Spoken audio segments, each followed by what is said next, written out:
Okay, today we're going to warp our loom. So each of you will be assigned a number. You want to remember your numbers on the box. It is also on the loom itself. And when you take the loom out of the box, you're going to find a couple of things. You're going to find two tools. This is called a shuttle, and this one is the heddle, and they should also have the same number as your loom. In order to, when we warp the loom, before we weave, we need to have strings that go vertical to attach our weaving to. So that is the warp string. You will get a roll of white warp. You'll also need a pair of scissors, and you are going to need a needle. Our looms have a front and a back side. This is the front side, the side that has the teeth. And to start with, we're going to flip it over, and on one of your ends, you're going to put the string through the hole. And the needle is just to help you with that because it's a little bit hard to get through sometimes. So you're going to take your string, and we want to fold, pinch, and then wiggle it through the eye of the needle to just slide right through. And then you're going to grab it on the other side. You just need to have a little bit of it through because you're going to be putting it through the hole, and then you take the needle right out.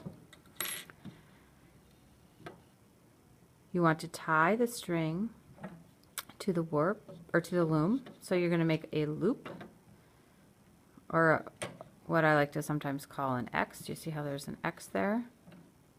An X, and then you're going to take this short end and put it in the lower loop, and then you're going to pull it tight. And you're going to do the same thing again, make an X.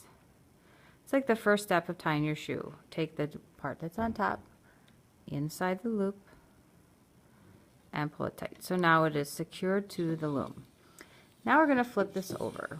And you want to put the string in this first tooth, I call it, and then you're going to go down to the bottom one.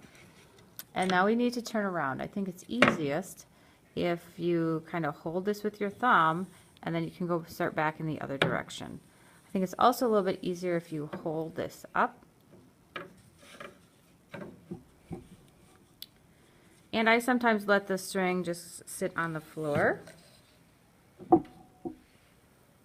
Set the string on the floor to do your work, so then it will unwind. So then I'm going to hold this with my finger, put it in the next tooth down, and then I go down to the other one. Hold it with my finger, get to the other one, and go down. So you want to do this all the way across. Now try to work. It works best with two hands, I think.